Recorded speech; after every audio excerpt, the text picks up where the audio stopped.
የሚሰራው ድራማ እኔ አንድ ቀን አወጣለሁኝ። 8 ዓመት አብሮት የተጣለው ሰውዬ ሚዲያ ላይ ወጥቶ ጓደኛዬ ሲል እኔ አፍራለሁ። በጣም አንቺም ታውቂያለሽ ከሆነ ወይም ለሷ የተሰጠው የተጋነነ ክብር እናቴ ሲሳይ ገብረስላሴ ትባላለች። አባቴ ሙያሬድ ገብረስላሴ ይባላል። ሁለቱም ገብረስላሴ? ወንድምና እህት ናቸው። ምን ነበራችሁ ማለት ሰይፉ ፋንታሁን አይደል እንዴ? ምንድን ነው ስላሴ ለመቃብር ለአስክሬንና ለቆፋሪ 110 ሺህ ብር ሰጥተው ቴንኪው ብላችሁ ታልወጣችሁ በአደባባይ እንዲህ ለአልባ ተስመጡ። ታገስ ጋር ቤት ምን አደረገ?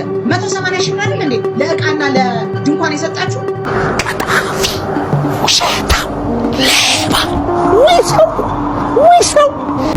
ሰላም እንዴት ናችሁ? በሌላ ቪዲዮ ተመልሻለሁ። ዳኒ ነኝ ከዘማች ዳይቪ። በዛሬው ቪዲዮአችን ከላይ ቀንጨብ አድርጌ ላስመለከታችሁ ሞክረኳቸውና ሌሎች ሐሳቦችን አብረን የምንዳስስ ይሆናል። ለተወሰኑ ደቂቃዎች አብረን ሪላክስ እናደርጋለን፣ ቁም ነገር እንጨብጣለን። ቪዲዮን ከመጀመራችሁ በፊት ጊዜ እንደምለው ሁላ ላይክ ማድረጋችሁን እንዳትዘነጉ። ቀጥታ ወደ ቪዲዮ ከተመቻችሁ ደግሞ ሰብስክራይብ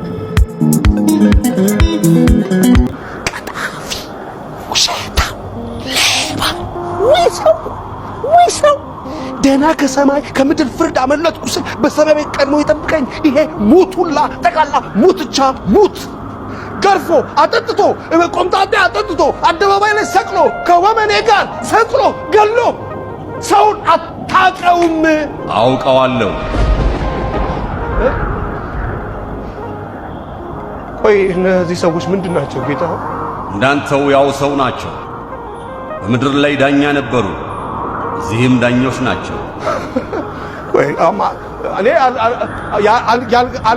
ያልገባኝ ነገር አልገባኝም ማለት ቢሆንም ግን ለምንድን ነው እኔ አንተን የምትፈርድ መስሎኝ እኮ ነው። አንተ የምትፈርድ ነው። አንተ ለሁሉም እንደየሥራው የምትሰጠው አንተ እግዚአብሔር በመሆኔ አይደለም ለማለት የፈለከው። አየህ ቁም ነገሩ ያው እዚህ ላይ ነው። ስለማንኛውም ሰው ሁሉን ነገር የማውቅ በመሆኔ ፍርድ መስጠት አልችልም፣ መደረግም አይገባው። በነገራችን ላይ ማን እንደጠቆመብህ ታውቃለህ? ማን ነው? ሉሲ ነች። ሉሲ አስተናጋጇ ሉሲ በቅናት ተነሳስታ እንዴ ጓደኛዋን ራስ ስላጋበዝኩ ራቱንስ አብረው ነበር የበሉት። ወደ ምድር ብመለስ መጀመሪያ ልኳን ማስገባት እሷን ልኳን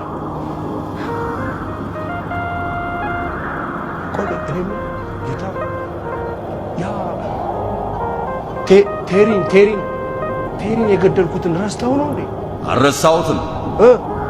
እሱ ግን አልሞተም፣ እስካሁንም በሕይወት አለ። የፖሊሶች ጠቋሚ መሆኑን አውቃለሁ። ሕፃናትን ከልብ የሚወድ በጣም ጥሩ ሰው ነው። አንድን ሰው በምንም የማይረባ ከንቱ አድርገህ መገመት አይኖርብህም። እኔ አልገባኝ። አሁንም ያልተዋጠልኝ ነገር ጌታ ሆይ አንተ ለሁሉም እንደየፍርዱ እንደየአቅሙ እንደየጸባዩ እንደየጥፋቱ የምትሰጥ ነው የመሰለኝ እና ለምንድን ነው አንተ እንደሱ የማታደርገው? እንዴት ለሰው አሳልፈህ ትሰጣለህ? እኔም የማውቀው ነገር ባለመኖሩ ነው። እኚህ ዳኞች ስለ ፍርድ ለቀረበላቸው ሰው ሙሉ በሙሉ ቢያውቁ፣ ውጪውንና ውስጣዊ ማንነቱን ቢያውቁ፣ ሐሳቡን፣ ምኞቱን፣ ስጋቱን፣ ፍቅሩን፣ ደስታውን፣ ጥላቻውን ቢያውቁ ለምን ወንጀል እንደሰራ የሚያውቁ ነበር። በውስጡ የሚጉላላውን ሐሳብ ሁሉ ይረዱለት ነበር። አንተ ታውቃለህ።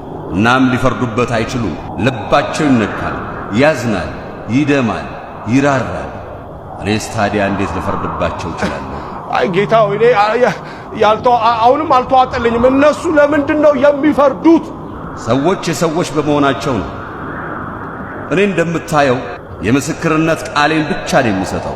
ፍርዱን የሚወስኑት ሰዎች ናቸው። እመነኝ ኩጉቤር፣ መሆን ያለበት መደረግም ያለበት ይሄው። እንደዛ መሆን የለበትም። እንደዛ አንተ ነህ መፍረድ ያለብህ ጌታ ሆይ፣ አንተ ነህ መፍረድ ያለብህ።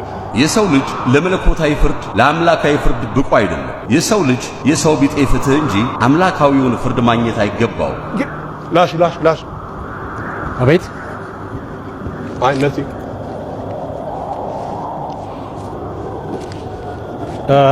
በድጋሜ ነፍስ የማጥፋት ወንጀልና ዝርፊያ በመፈጸሙ ለሕግ ተገዢ ባለመሆኑ ያለ ፍርድ የጦር መሳሪያ ይዞ በመያዙና አንድ የጽጌረዳ አበባ በመስረቁ ኩጉቤር ቢከሰስም መከላከያ ባለመቅረቡ ዘላለማዊ ፍርድ ሲኦል ተፈርዶበታል። ፋይሉ ተዘግቷል። ፋይሉ ወደ መዝገብ ቤት ይመለስ። ይግባኝ በሕግ አምላክ ይግባኝ።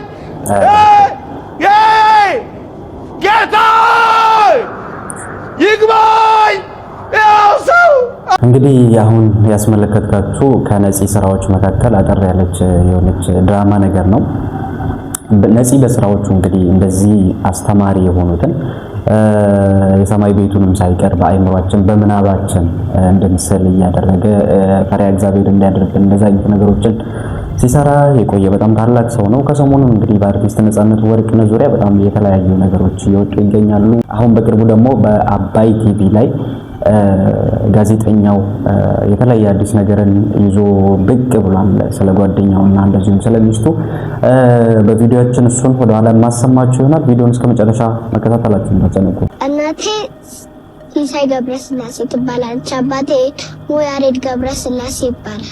ሁለቱም ገብረስላሴ? አዎ፣ ወንድምና እህት ናቸው። አባትና እናት? ወንድምና እህት ናቸው። አባትና እናት? ውሸት! እውነት? አባትና እናት እህትና ወንድም አይሆንም ናቸው ግን። ኧረ እኔ መጠየቅ ፈልጋለሁ። አለች ማሚ? አዎ። ጥሪልኝሽ። የሆነ የሚያወዛግብ ነገር ነው። አባትና እናቴ እህትና ወንድም ናቸው ስትል በጣም ሌላ ነገር ነበር የመሰለን። ነገር ግን ሲጠየቁ ልጅቷን በማድጎ እንዳሳደጓትና እህትየው እናት እንደሆነቻት ወንድምየው ደግሞ ዘንጋ አባት እንደሆናት እንደዛ እንደሰየሙለት ነው። የሰይፉ ፋንታውን ከ30 ዓመት በላይ የቆየ ሚስጥሩ ተጋለጠ። ሰይፉ ፋንታውን አዲስ አበባ ውስጥ በምትገኝ ሽሮ ሜዳ የምትባል ሰፈር ውስጥ ተወልዶ ያደገ ሲሆን ገና ከልጅነቱ የስነ ጽሑፍ ፍቅር ያደረበት ሰይፉ የተለያዩ የትምህርት ቤትና ማህበራዊ መድረኮችንም ሲያገኝ ድራማዎቹን በመጻፍና በመተወን ዳይሬክት በማድረግ ነበረ የብዙ ሰዎችን ትኩረት መሳብ የጀመረው። ወደ ጋዜጠኝነት ሙያም ከመግባቱ በፊት ገና በ14 ዓመቱ ሐረር በነበረበት አጋጣሚ አንድ የቀይ መስቀል ዓመታዊ ክብረ በዓል ላይ በመገኘት የተለያዩ ድራማዎችንም ጽፎና ዳይሬክት አድርጎም ተሰጥኦን አሳይቷል። ህልሙንም ለማሳካት ከሐረር ወደ አዲስ አበባ ይመለሳል። በወቅቱም በጣም ታዋቂ የነበረው የመዝናኛ ጋዜጦችን የሚያወጣው ሞገድ ጋዜጣም ውስጥ ገብቶ የተለያዩ የመዝናኛ ጽሑፎችና መጣጥፎችንም በመስጠት ወደ ጋዜጠኝነት ሙያም ይቀላቀላል። የዘጠናዎቹ ልጆች ትውስታ የሆነው 120 የቴሌቪዥን የመዝናኛ ፕሮግራም ውስጥም ከታዋቂ ከነ አስረስና ሌሎች ጋር በመሆን አጫጭር ድራማዎችንና ሌሎች መዝናኛ ፕሮግራሞችን ይሰራ እንደነበር ይታወሳል። ከ120 የመዝናኛ ፕሮግራም በኋላ ቀጥሎ ለ6 ዓመታት የሰራውም ሆሊውድ የሚባል የመዝናኛ ጋዜጣ ነበር።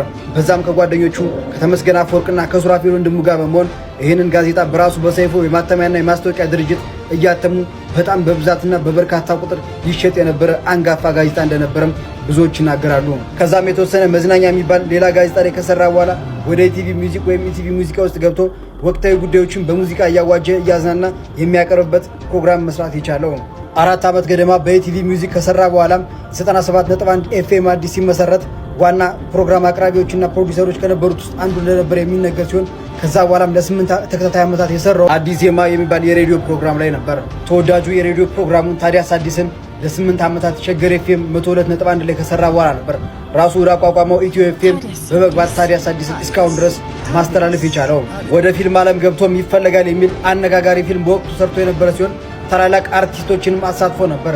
ከዛ ሁሉ የሚዲያ ጉዞ በኋላ ነበር አሁን ላይ በኢትዮጵያ አነጋጋሪና የሁላችንም አይን ማረፊያ የሆነውን ሰይፉ ሾው መገንባት የቻለው። ሰይፉ ሾው ከተገነባ በቅርቡ 12 ዓመት የሚሞላው ሲሆን እስከ ዛሬም በሺዎች የሚቆጠሩ መዝናኛዎችን ቁጥር ስፍር የሌላቸውን ትላልቅ እርዳታዎችንና በጎ አድራጎቶችን ሲሰራልን ለነበረው ለኢትዮጵያ የሚዲያ ፈርጥ ሰይፉ ፋንታውን እናመሰግናለን። በጣም የእውነት ሰይፉ ፋንታውን በጣም ትልቅ ስራን የሰራ ሰው ነው። እንደዚህ እንደምናየው ብቻ አይደለም። እንደዚህ የሆነ በሚዲያ ላይ ሲታይ ዝም ብሎ ቀልደኛና ቀለል ያለ ሰው ይመስላል። ነገር ግን ቀለል ብሎ በጣም በብዙ እንትን ውስጥ እዚህ ጋር የደረሰ በጣም ትልቅ ሰው ነው። እንደዚህ አይነት ሰዎች ሊመሰገኑ ይገባል። ባለፈው የሆነ አዋርድ እንደውም ተሸልሞ ነበረ። ገንዘብ አሳዳጆች ማለት እሊ ቡና ተጣጣ የቡጣማ አባል ልትመስሉ ቡጣማ ቡና ጠጮች ማህበር እንደሆነ እንዴ ጠማ ግን በጣም እየበዛ ነው። የእርጎ ጠጮች ማህበር ምናምን የአይፎን ጠጮች ማህበር ምን አይነት ግሬስ ሰዎች ናቸው? ቆቃቃሉ ነው እንደዚህ የሚባል ነገር አሁን ማህበር ነው ተሰባሰብን ለማለት ነው። ግን ነገር አትፈልፉ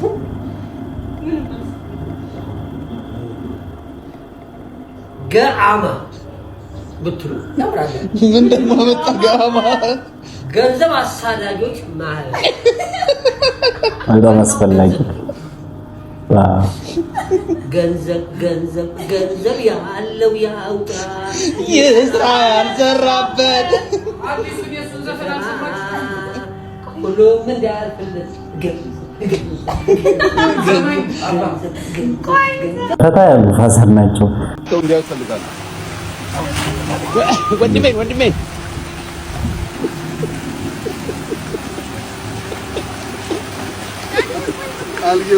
አልጌ ጥሩ ነው። እሱም እንደኛ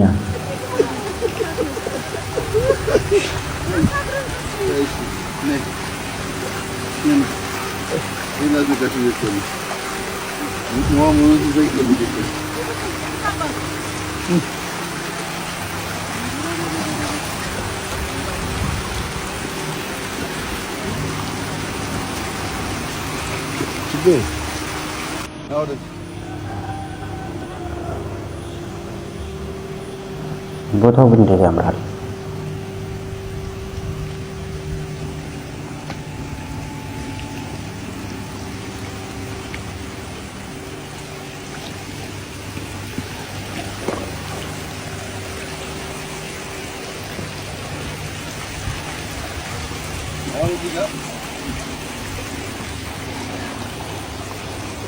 ማየት ያለብን ነገር ለመቀመጥ የሚመች አሰራር የለውም። የቆሸሸ ነው። ውሃው ግን እንደምታየው ፍልውሃ ነው። ይሄ ፍልውሃ ነው። ይሄንን ፍልውሃ ሰዎች በቀላሉ አክሰስ ማድረግ እንዲችሉ መጠቀም እንዲችሉ አድርገን ለመዋኘት እግራቸውን፣ ገላቸውን ለመመታት ብናመቻችላቸው ለብዙ በሽታዎች ፈውስ ይሆናል። ውበትም አለው። ድንጋዩ እንደምታየው የተለየ ከለር ነው ያለው። በትክክል ካስቀመጥነው ሌላ የውበት ምንጭ ሊሆን ይችላል። በነገራችን ላይ ብዙ ጊዜ ስለ ባዮዳይቨርሲቲ ስናወራ ስለ ከባቢን የሚያውቁ አዝርዕት ዛፎች መትከል አስፈላጊነት እናነሳለን። አሁን እዚህ ቦታ ላይ ይሄ ሳር አለ፣ የቄጤማ ሳር አለ። ይሄንን ሳር አዲስ አበባ ልትከል ብትል አይመጣልህ። ይሄንን ሳር ሌላ ቦታ ወስደን ከመትከል ማድረግ ያለብን በዚሁ ኔቸሩን በተላመደው ቦታ ላይ ሳሩን በትክክል አድርገን ብናደርገው ምን አይነት ምንጣፍ እንደሚሆን የዛሬው ሁለታውን እናናየው። ሳሩም አለ፣ ድንጋዩም አለ፣ ውሃውም አለ፣ ተራራውም አለ፣ ዛፉም አለ። ይሄ አዋህደን ውበት ሰጥተን የሰው ልጅ የአእምሮና የእጅ ብቃት አክለን ማስዋብ ብቻ ነው የሚጠበቀው። ቦታ ስትመርጥ ውሃ አለው ወይ፣ ነፋሻማ ነው ወይ፣ በቂ ፀሐይ ያገኛል ወይ፣ ሳር አለው ወይ፣ ዛፍ ይበቅልበታል ወይ፣ ምን ባደርግ ይበልጥ ላስውበው ይችላል ነው ካሰብ ሁሉ ነገር እዚህ ቦታ ላይ አለ። የሚቀረው ማስዋብ ብቻ ነው። ድንጋዩ የተለየ ከለር ነው፣ ውሃው ፍል ውሃ ነው፣ ዛፉ አለ፣ ዘንባባው አለ፣ ሳሩ አለ። እነዚህ ለሰው ልጅ የተመቸ ያማረ ቦታ ማድረግ ብቻ ነው ቀጣይ ስራ የሚሆነው። ይሄን አሁን እንጀምራለን። በሚቀጥለው 1 ዓመት ተኩል 2 ዓመት ጊዜ ውስጥ ማክሲመም እጅግ ውብ ስራ ሰርተን ለልጆቻችን የምናስረክብ ይሆናል። ሁልጊዜም አይናችን መገለጥ አለበት። የተገለጠ አይን ያልታየን የሚያይ ያልተሰራን የሚሰራ ውበትን የሚያወጣ ልማትን የሚያረጋግጥ ብልጽግናን የሚያጸና ነው። ያን ማድረግ ያስፈልጋል። አሁን እዚህ ጋር ወይዘሮ ዝናሽ ተቀምጠዋል። እሳቸው ለምሳሌ ይሄን ውሃ ነክተው እንዲያዩ ይፈልጋሉ። ወንድሜ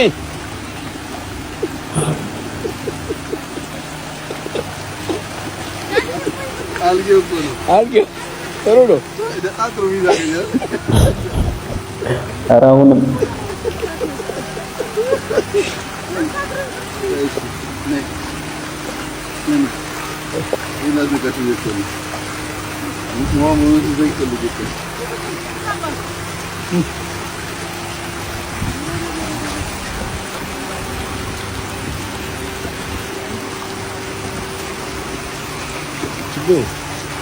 ከሰሞኑን እንግዲህ እቺ ቪዲዮ የብዙዎቹን ትኩረት መሳብ ችላለች።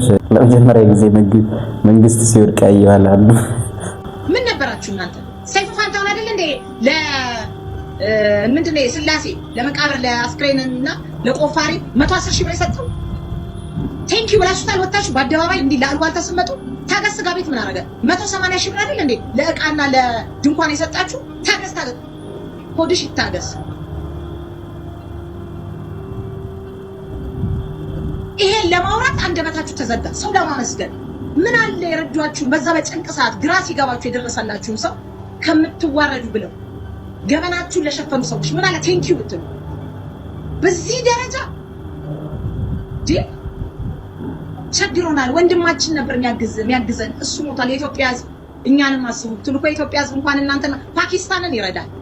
የፓኪስታን ስደተኞች የሚረዳ ሕዝብ እኮ ነው የኢትዮጵያ ሕዝብ። ምስጋና እንደው ማንን ገደለው? ስለዚህ ብቻ እንደዚህ እንትና አስናቀረ ያደረገውን ነገር ነው ያላወራም። እግዚአብሔርን ጋይሶች ተው፣ ጥሩ አይደለም። ሰው አያውቀንም አትበሉ። ብዙ ጉዳችሁን እናውቃለን። ብዙ ጉድ አለ። እስቲ አውጪ በማስረጃ አምጪ አውሪ። የመጨረሻ ባለጌ ነሽ። ካንቺ መጀመሪያ ለራስሽ ሁኚ። አረን ያልተው ቴዳኔ ማውቀው ነገር ስላለ ነው ጋይሶች፣ ዝም በሉ። እኔ የሚያንገበግበኝ ነገር ስላለ ነው። እኔ በዚህ ደረጃ 3-4 ቀን ቁጭ ብዬ ታውቃላችሁ አላወራም። እንደዚህ አይነት ወሬ አላወራም። የወሬ ከርገሮች ይመስክሩ። እኔ እንደዚህ አይነት ነገር አላውቅም። አንድ ያወራለች አው ግን በቃ ውስጤ አልረካውም፣ ተናግሬ አልረካውም። የሰው ስም ለማጥፋት አደባባይ ተሽ አስናቀ እንዲያርገው ጦሱም ሰጂ አስናቀ ስንት ገበና የተሸፈነው ነፃነት ህይወቱ ቢያልፍ ባስናቀ በኩል ነው። እናንተን ማን ያውቃቸዋል?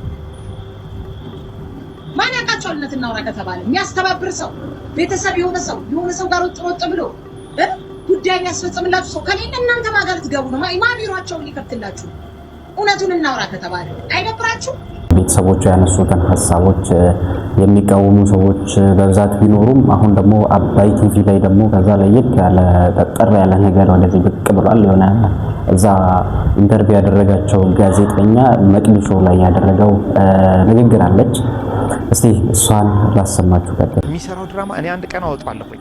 8 ዓመት አብሮት የተጣለው ሰውዬ ሚዲያ ላይ ወጥቶ ጓደኛዬ ሲል እኔ አፍሬያለሁ። በጣም አንቺም ታውቂያለሽ ከሆነ ወይም ወንድምዬ ይመስለኛል አንድ በጣም የሚገርም ቃል ተጠቅሟል። እሱ ታሞ ወንድምዬው መሰለኝ የተናገረው ሰው ያይ ነበረ። እዚህ በሰው ተከቦ የኖረ ሰው የሚያስታምመው አቶ አሜሪካ ላይ።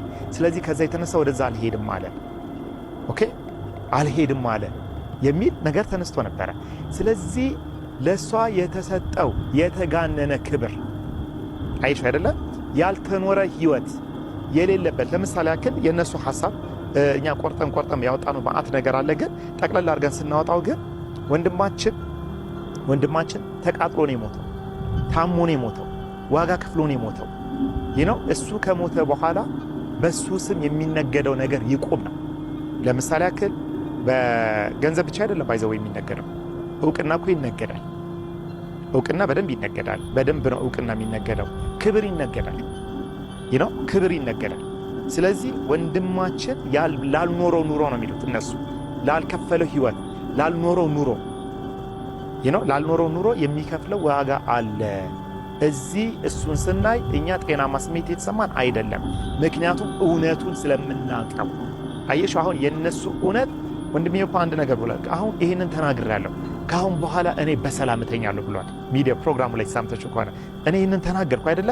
ይሄን ህዝብ አወቀው። በቃ በሰላም ነው የምተኛው አለ። በቃ ዋናው ህዝብ ይወቅልኝ።